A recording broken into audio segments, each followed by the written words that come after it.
जैसा कि आज जो है आपका एसएससी सीजीएल का 5 दिसंबर का फर्स्ट शिफ्ट का एग्जाम हो गया दोस्तों, जिसका जो है मैं आपको बिल्कुल 100% एक्यूरेट आंसर के साथ जो है इस वीडियो में बताऊंगा। तो देख लेते हैं कि किस प्रकार के जो है आज आपके 5 दिसंबर के फर्स्ट शिफ्ट के एग्जाम में जो है प्रश्न पूछे गए हैं।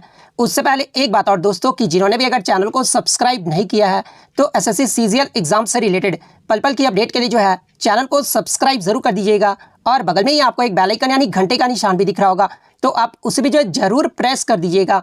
तो चलिए वीडियो को स्टार्ट करते हैं। तो आज का जो आपका पहला क्वेश्चन आया था कि under which article of the constitution the president can consult the supreme court, यानी राष्ट्रपति जो है सर्वोच्च न्यायालय से संविधान के किस अनुच्छेद के अंतर्गत जो है परामर्श ले सकते हैं। तो देखिए राष्ट्रपति सर्वोच्च न्यायालय से संविधान के अनुच्छेद 143 के तहत जो है वो आपके परामर्श यानी सलाह जो है वो ले सकते हैं। तो अनुच्छेद 143 आपका करेक्ट आंसर होगा। नेक्स्ट क्वेश्चन आपका यहाँ पर आया था कि सेकंड सीडीएस ऑफ इंडिया यानी भारत के हाल ही में जो है दूसरे सीडीएस यानी चीफ ऑफ डिफेंस स्टाफ जो है ये कौन बने हैं। तो देखिए जैसा कि आपको पता है कि भारत के जो पहले चीफ ऑफ डिफेंस स्टाफ थे ये आपके जनरल बिपिन रावत थे, जिनका दिसंबर 2021 में दुर्घटना में जो है निधन हो गया था। और भारत के जो दूसरे सीडीएस जो है ना ये आपके सितंबर 2022 में retired lieutenant general Anil Chauhan को बनाया गया है। तो अनिल चौहान आपका यहाँ पे करेक्ट आंसर होगा। नेक्स्ट क्वेश्चन आपका यहाँ पर आता कि in which session did the Congress split into 2 parts, यानी निम्नलिखित में से कांग्रेस के किस अधिवेशन में जो है कांग्रेस के गरम दल और नरम दल जो है वो आपके विभाजित हो गए। तो देखिए 1907 का जो सूरत अधिवेशन हुआ था ना इसमें कांग्रेस के गरम दल और नरम दल जो है ये आपके विभाजित हो गए थे। तो 1907 का सूरत अधिवेशन आपका करेक्ट आंसर होगा। बात कर ले 1907 में जो आपका सूरत अधिवेशन हुआ था इसकी अध्यक्षता ये जो है किसके द्वारा की गई थी, तो ये आपका रास बिहारी घोष के द्वारा किया गया था। तो ये फैक्ट भी आपको ध्यान में रखना है। और सूरत विभाजन के बाद गरम दल का जो नेतृत्व है ना ये आपके तिलक, लाला लाजपत राय एवं बिपिन चंद्र पाल ने किया था, जिनका शॉर्ट नेम अगर बात कर ले तो लाल बाल पाल ने किया था। वहीं अगर नरम दल के नेता की बात कर ले तो ये आपके गोपाल कृष्ण गोखले थे। इसके अलावा एग्जाम में एक प्रश्न और पूछा जाता है कि जो आपके गरम और नरम दल थे ना ये कांग्रेस के किस अधिवेशन में जो है इनका विलय हो गया था। तो ये आपका 1916 ईस्वी में कांग्रेस के लखनऊ अधिवेशन में जो है नरम दल और गरम दल पुनः जो है इनका विलय हो गया था। तो ये फैक्ट भी आपको ध्यान में रखना है। नेक्स्ट क्वेश्चन आपका यहाँ पर था कि पाइवोटिंग ये जो आपका टर्म है ना ये किस स्पोर्ट्स से संबंधित है। तो देखिए ये जो आपका पाइवोट शब्द है ना ये आपका बास्केटबॉल खेल से संबंधित है। तो बास्केटबॉल आपका करेक्ट आंसर होगा। इसके अलावा बास्केटबॉल खेल से संबंधित blocking, dribbling, free throw, handball, holding, jump ball, multiple throws ये सब जो आपके टर्म है ना ये आपके बास्केटबॉल स्पोर्ट्स से संबंधित है। तो ये फैक्ट भी आपको ध्यान में रखना है। नेक्स्ट क्वेश्चन आपका यहाँ पर था कि where does the prime minister raise the flag on Independence Day, यानी 15 अगस्त को यानी स्वतंत्रता दिवस पर प्रधानमंत्री जो है ये झंडा कहाँ फहराते हैं। तो देखिए 15 अगस्त यानी स्वतंत्रता दिवस पर प्रधानमंत्री के द्वारा जो है ये रेड फोर्ट यानी लाल किले पर जो है झंडा फहराया जाता है। तो लाल किला आपका करेक्ट आंसर होगा। नेक्स्ट क्वेश्चन आपका यहाँ पर आता कि रुक्मणी देवी अरुणडेल इनका जो संबंध है ना ये किस नृत्य से है। तो देखिए ये जो आपके रुक्मणी देवी अरुणडेल है ना इनका जो संबंध है वो भरतनाट्यम नृत्य से है। तो भरतनाट्यम आपका करेक्ट आंसर होगा। बात कर ले भरतनाट्यम ये जो है किस राज्य का शास्त्रीय नृत्य है। तो ये आपका तमिलनाडु राज्य का जो है एक शास्त्रीय नृत्य है। और रुक्मणी देवी अरुणडेल को जो है 1956 में कला के क्षेत्र में जो है ये पद्म भूषण से सम्मानित किया गया था। तो ये फैक्ट भी आपको ध्यान में रखना है। इसके अलावा रुक्मणी देवी अरुणडेल से एग्जाम में एक प्रश्न और बनता है कि राज्यसभा की सदस्य के रूप में नामांकित होने वाली ये जो है पहली महिला कौन है। तो देखिए राज्यसभा की सदस्य के रूप में नामांकित होने वाली जो पहली महिला है ना ये रुक्मणी देवी अरुणडेल है। तो इनका आप ध्यान में रखिएगा ये फैक्ट भी।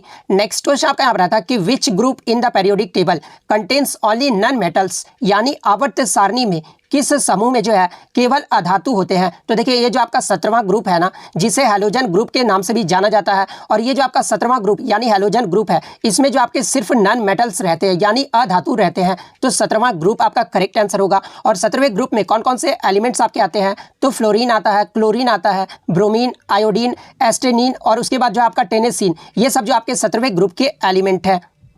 नेक्स्ट क्वेश्चन आपका यहाँ पर आया था which compound is used in photography, यानी फोटोग्राफी में जो है निम्नलिखित में से किस यौगिक का जो उपयोग किया जाता है। तो देखिए फोटोग्राफी में जो है आपका सोडियम थाई सल्फेट का जो है प्रयोग किया जाता है। इसके अलावा AgBr यानी सिल्वर ब्रोमाइड का भी जो है प्रयोग किया जाता है। तो ऑप्शन में आपका सोडियम थाई सल्फेट दिया गया था। तो सोडियम थायोसल्फेट आपका यहाँ पे करेक्ट आंसर होगा। नेक्स्ट क्वेश्चन आपका यहाँ पर आता है कि 2011 की जनगणना के अनुसार भारत का जो लिंगानुपात यानी जो सेक्स रेशियो रहा था ना, वो क्या रहा था? तो देखिए 2011 की जो जनगणना हुई थी उसमें आपका जो लिंगानुपात रहा था वो 1000 पुरुषों पर 933 महिलाएं थी, तो 933 आपका करेक्ट आंसर होगा। वहीं 2001 की बात कर ले तो 2001 में जो बाल लिंगानुपात रहा था ना वो 927 रहा था, तो ये फैक्ट भी आपको ध्यान में रखना है। वहीं अगर 2011 की सेंसस की बात कर ले तो देखिए 2011 की सेंसस में जो आपका लिंगानुपात रहा था ना वो 943 रहा था। वहीं अगर बाल लिंगानुपात की बात कर ले तो ये 919 रहा था, तो ये फैक्ट भी आपको ध्यान में रखना है।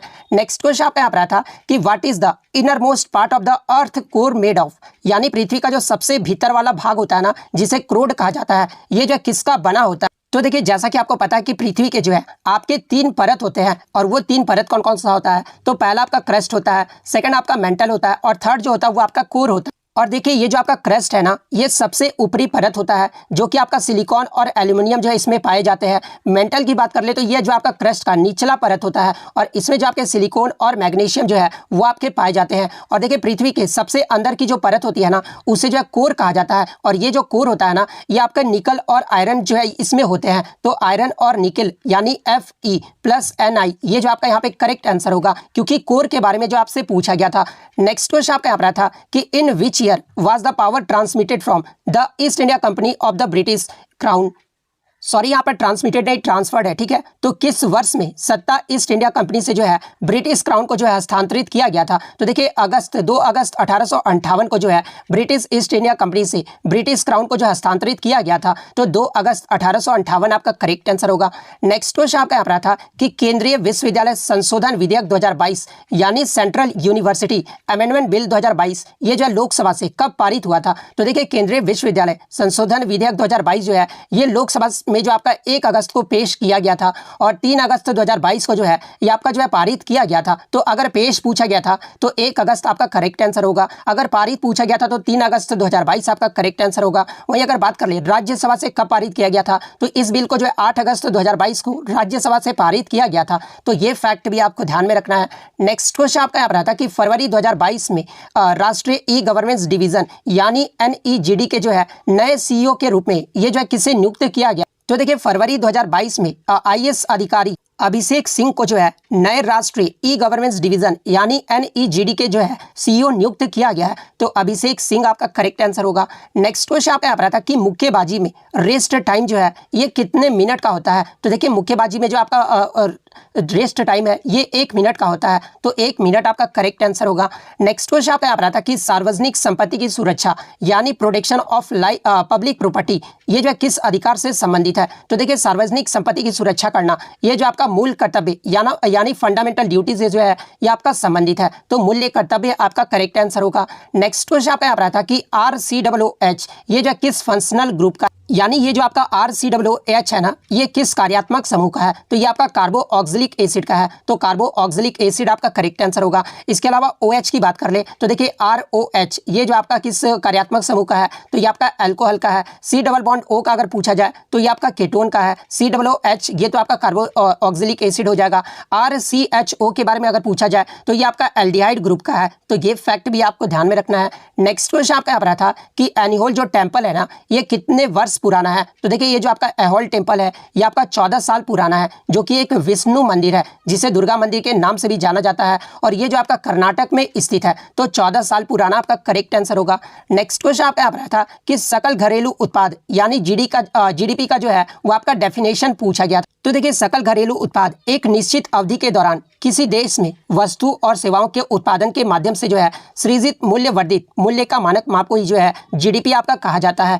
नेक्स्ट क्वेश्चन आपका यहाँ पर आया था कि माइक्रो समष्टि यानी माइक्रो इकोनॉमिक्स का जो है ये किससे संबंधित? सॉरी यहाँ पर माइक्रो नहीं मैक्रो इकोनॉमिक्स के बारे में पूछा गया था। तो देखिए सबसे पहले मैं माइक्रो इकोनॉमिक्स के बारे में बता देता हूँ। तो देखिए एक व्यक्ति समूह या कंपनी स्तर पर जो है ये अर्थशास्त्र का अध्ययन करता है, जबकि आपका मैक्रो इकोनॉमिक्स यानी जो आपका मैक्रो समष्टि है ना ये आपका समग्र रूप से एक राष्ट्रीय अर्थव्यवस्था यानी नेशनल इकोनॉमी का जो है वो अध्ययन करता है। तो आप बताना कि इसके ऑप्शन में जो है वो क्या दिया गया था। नेक्स्ट हम लोग इंग्लिश की बात कर ले तो देखिए इंग्लिश में जो आपका नेटिव का जो है एंटोनिम पूछा गया था, इसके अलावा प्रिमिटिव का जो आपका एंटोनिम पूछा गया था, कंसेंट का जो आपका सिनोनिम पूछा गया था, उसके बाद आपका बॉब सी और अंकल का जो है आइडम्स पूछा गया था, बीट अबाउट द बस ये जो आपका इसका जो है आपका आइडम्स जो है वो पूछा गया था। अब हम लोग मैथ्स की बात कर ले तो मैथ्स में जो आपका k to the power 4 plus 1 by k to the power 4 equal to आपका जो है 47 दिया गया था। उसके बाद जो आपका k cube plus 1 by k cube का जो है आपका वैल्यू पूछा गया था। तो आप देख लीजिए इस प्रकार से जो आपका मैथ का क्वेश्चन पूछा गया था। उसके बाद एक आपका x plus 1 by x equal to -14 दिया गया था